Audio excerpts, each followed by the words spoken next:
Hello friends, today we will discuss about 8th class NCERT chapter number 1st named संसाधन resource. इस chapter में दो लड़के होते हैं, एक लड़की होती है मोना और एक लड़का होता है राजू। वो अपने घर की साफ़ सफाई कर रहे होते हैं अपनी अम्मा के साथ मिलकर। साफ़ सफाई के दौरान उन्हें कुछ रोज़मर्रा की चीज़ें दिखाई देती हैं, जैसे कपड़े, बर्तन, अनाज, कंघा, शहद की बोतल, किताबें, जो कि उपयोगी होती हैं। तब मोना कहती है अपनी अम्मा से कि अम्मा ये क्या है, ये उपयोगी वस्तुएं हैं। तो उसकी अम्मा बताती है इन्हें संसाधन कहा जाता है। प्रत्येक वस्तु जिसका उपयोग आवश्यकताओं को पूरा करने के लिए किया जा सकता है वह संसाधन कहलाती है। अपने चारों ओर देखिए और निरीक्षण कीजिए, आप संसाधनों के विभिन्न प्रकारों को पहचानने में सक्षम होंगे। जैसे हम पानी पीते हैं ना, जो जल पीते हैं वो भी एक संसाधन है। जिस बिजली का उपयोग करते हैं हम घरों में वो भी एक संसाधन है। स्कूल से घर पहुंचने के लिए आप जिस रिक्शे का उपयोग करते हो वो भी एक संसाधन है। पुस्तक अपन जो पढ़ते हैं वो भी एक संसाधन है। इन संसाधनों के कुछ प्रकार होते हैं जिनके बारे में हम अध्याय में आगे जानेंगे। जैसे जल, विद्युत, रिक्शा, सब्जियां और पाठ्य पुस्तक सभी में कुछ एक जैसा क्या है, उनमें से प्रत्येक वस्तु का उपयोग आपके द्वारा किया गया है, इसलिए वे क्या है, उपयोगी हैं।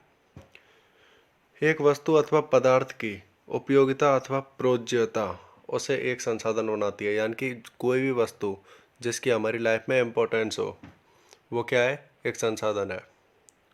अब राजू ये जानना चाहता था कि कोई भी वस्तु संसाधन कैसे बनती है। How can a thing make a resource.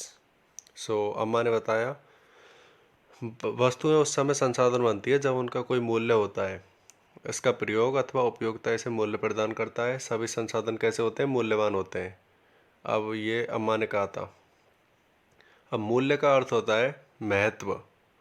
जैसे मूल्य का अर्थ महत्व होता है, पैसों से ही नहीं है, उन वस्तुओं का हमारे जीवन में महत्व होना चाहिए, इम्पोर्टेंस होनी चाहिए। कुछ संसाधनों का आर्थिक मूल्य होता है जबकि कुछ संसाधनों का आर्थिक मूल्य नहीं होता। उदाहरण के लिए धातुओं का तो आर्थिक मूल्य होता है, सोना, चांदी, ये सब क्या है, धातुएं हैं, इनका आर्थिक मूल्य होता है। लेकिन एक मनोरम भूदृश्य, एक आपने कोई सुंदर दृश्य देखा, कोई अच्छा व्यू देखा, उसका कोई पैसों में व्यू नहीं होता, लेकिन वो भी एक संसाधन ही है ना। तो संसाधन वो वस्तु होती हैं जो मनुष्य की आवश्यकताओं को पूरा करती हैं। एक शब्दावली साइड में आया है, एक वर्ड पेटेंट। इसका मतलब होता है विचार अथवा आविष्कार पर एकमात्र अधिकार से है। जो विचार और आविष्कार होते हैं उनके ऊपर अधिकार से। कुछ संसाधन समय के साथ आर्थिक रूप से मूल्यवान हो सकते हैं। आपकी दादी घरेलू नुस्खों का आज कोई वाणिज्यिक मूल्य नहीं है, लेकिन वो पेटेंट रूप से, यानी कि आविष्कारिक रूप से अगर उनको घोषित कर दिया जाए तो मेडिकल जो फर्म होती है ना, उन्हीं नुस्खों को बेचेंगे और वो एक संसाधन के रूप में जाने जाएंगे, एक संसाधन बन जाएंगे। आगे चलते हैं, समय और प्रौद्योगिकी। अब एक वर्ड है प्रौद्योगिकी। इसे क्या कहते हैं, यह क्या होता है, ये रहा, किसी कौशल करने अथवा वस्तु बनाने में नवीनतम ज्ञान का अनुप्रयोग। अपन कोई भी कार्य करते हैं ना, उसमें मॉडर्न टेक्नोलॉजी के तहत अपन उसे करते हैं, तो उसे प्रौद्योगिकी कहा जाता है। इसके दो महत्वपूर्ण कारक हैं जो पदार्थों को संसाधन बनाने में परिवर्तित कर सकते हैं। ये कारक लोगों की आवश्यकताओं से संबंधित होते हैं। लोग स्वयं ही सबसे महत्वपूर्ण संसाधन है। प्रत्येक खोज अथवा आविष्कार से बहुत से अन्य खोज एवं आविष्कार होते हैं। आग खोज से खाना पकाने की पद्धति एवं अन्य प्रक्रियाओं का प्रचलन हुआ, जबकि पहिए के आविष्कार से अंततः परिवहन की नवीनतम विधियों का विकास हुआ। ऐसे ये संसाधन होते हैं। अब संसाधनों के प्रकारों के बारे में समझेंगे। संसाधन वैसे वो वस्तु होती हैं जो मानव के काम को आसान करती हैं, जिनका मानव जीवन में उपयोग होता है। अब आते हैं संसाधनों के प्रकार पर। संसाधन कितने प्रकार के होते हैं। सामान्यतः संसाधनों को प्राकृतिक, मानव निर्मित और मानव में वर्गीकृत किया गया है। प्राकृतिक संसाधन, मानव निर्मित संसाधन जो मानव द्वारा बनाए जाते हैं, प्राकृतिक जो प्रकृति द्वारा दिए जाते हैं, प्रकृति प्रदत्त होते हैं, और मानव संसाधन, संसाधन के रूप में मानव स्वयं। इन तीन कैटेगरी में संसाधनों को डिवाइड किया गया है। साइड में देखते हैं, अम्मा की सूची से उन संसाधनों पर गोला बनाइए जिनका अभी वाणिज्यिक मूल्य नहीं है, जिनका बिजनेस में कोई मूल्य नहीं है। हम देखते हैं मित्रों एवं परिवार का स्नेह, दादी माँ के घरेलू नुस्खे, ये सब। इसी प्रकार यहाँ से कुछ आ जाएंगे जिनका बिजनेस में कोई प्राइस या कोई मूल्य नहीं है। इसके बाद आते हैं प्राकृतिक संसाधन पर। जो संसाधन प्रकृति से प्राप्त होते हैं और अधिक संशोधन के बिना उपयोग में लाए जा सकते हैं, प्राकृतिक संसाधन कहते हैं। यानी कि ऐसे संसाधन जो प्रकृति से हमें प्राप्त होते हैं, जैसे वायु जिससे हम सांस लेते हैं, हमारी नदियाँ, झील का जल, मृदा और खनिज, सभी प्राकृतिक संसाधन हैं। इन संसाधनों में से बहुत से प्रकृति के निःशुल्क उपहार हैं और सीधे ही उपयोग में लाए जा सकते हैं। जैसे वायु है, वायु प्रकृति द्वारा दी जाती है, इसका कोई मूल्य नहीं है, तो एक ऐसा संसाधन है, प्राकृतिक संसाधन हमारे उपयोग में आती है ना। तो वे सभी वस्तुएं जिनका मानव जीवन में बहुत उपयोग होता है संसाधन कहलाती हैं। और प्राकृतिक संसाधन जो प्रकृति द्वारा प्रदत्त होते हैं। अब प्राकृतिक संसाधनों को विस्तृत रूप से नवीकरणीय और अनवीकरणीय संसाधनों में बांटा जा सकता है। अब नवीकरणीय संसाधन क्या होते हैं? वे संसाधन जो शीघ्रता से नवीकृत अथवा पुनः परित हो जाते हैं, पुनः पूरित, यानी कि जल्दी से जल्दी बनाए जा सकते हैं शीघ्रता से। और उनमें से कुछ असीमित हैं, उन पर मानवीय क्रियाओं का प्रभाव नहीं होता, जैसे सौर ऊर्जा और पवन ऊर्जा। यानी कि ऐसे संसाधन जो जल्दी से जल्दी कभी भी बनाए जा सकते हैं और कुछ असीमित हैं और मानवीय क्रियाओं का उन पर प्रभाव नहीं होता, जैसे सौर ऊर्जा है, पवन ऊर्जा। लेकिन फिर भी नवकरणीय संसाधन जैसे जल, मृदा और वन का लापरवाही से किया गया उपयोग उनके भंडार को प्रभावित कर सकता है। इन्हें कहते हैं नवकरणीय संसाधन। अब दूसरा टॉपिक आता है अनवकरणीय संसाधन। ऐसे संसाधन जिनका भंडार सीमित है, भंडार के एक बार समाप्त होने के बाद उनको दोबारा बनने में, दोबारा पुनः परित होने में हजारों वर्ष लग सकते हैं, जो कि मानव जीवन की अवधि से बहुत अधिक है। यानी कि एक बार अगर वो संसाधन खत्म हो गए ना, तो दोबारा उनको बनने में हजारों साल लग जाएंगे। ये कौन से हैं? जैसे कोयला, पेट्रोलियम, प्राकृतिक गैस। कोयला, पेट्रोलियम है, अगर एक बार पेट्रोल खत्म हो गया तो दोबारा बनने में कई हजार साल लग जाएंगे। प्राकृतिक संसाधनों का वितरण भूभाग, जलवायु, ऊंचाई जैसे अनेक भौतिक कारकों पर निर्भर करता है। इसके बाद पढ़ेंगे मानव निर्मित संसाधन। कभी कभी प्राकृतिक पदार्थ तब संसाधन बन जाते हैं जब उनका मूल्य बदल दिया जाता है। लोहे अयस्क उस समय तक संसाधन नहीं था जब लोगों ने लोहा बनाना नहीं सीखा था। लोग प्राकृतिक संसाधनों का उपयोग पुल, सड़क, मशीन और वाहन बनाने में करते हैं, जो मानव निर्मित संसाधन के नाम से जाने जाते हैं। यानी कि मानव निर्मित संसाधन में ऐसे संसाधन आते हैं जिन्हें मानव परिवर्तन करके स्वयं बनाता है।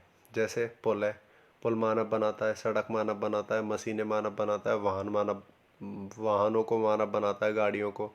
तो ऐसे संसाधन जिन्हें मानव स्वयं निर्मित करता है, मानव निर्मित संसाधन कहलाते हैं। अब संसाधन के नाम से जाने जाते हैं। प्रौद्योगिकी भी एक मानव निर्मित संसाधन है। प्रौद्योगिकी वर्ड पढ़ा था ना, ऊपर आया था, तो वो भी एक मानव निर्मित संसाधन है। इसलिए हम जैसे लोग प्राकृतिक संसाधनों का उपयोग करके मानव निर्मित संसाधन बनाते हैं। यानी कि प्राकृतिक संसाधनों में ही फेरबदल करके, उनका उपयोग करके, उनको अपडेट करके, उनसे ही मानव निर्मित संसाधन बनाए जाते हैं। जैसे सड़क है, आप सड़क बनाते हो, उसमें पत्थरों का, गिट्टियों का, सीमेंट का यूज़ होता है ना। तो ये सब क्या है? प्राकृतिक संसाधन है। लेकिन सड़क बनाने में आप इनका यूज़ अपने अकॉर्डिंग करते हो, तो खुद के स्वयं के अनुसार करते हो ना। तो मानव स्वयं निर्मित करता है इन संसाधनों को, तो ये मानव निर्मित संसाधन हो गए। इसके बाद मानव संसाधन पर आते हैं।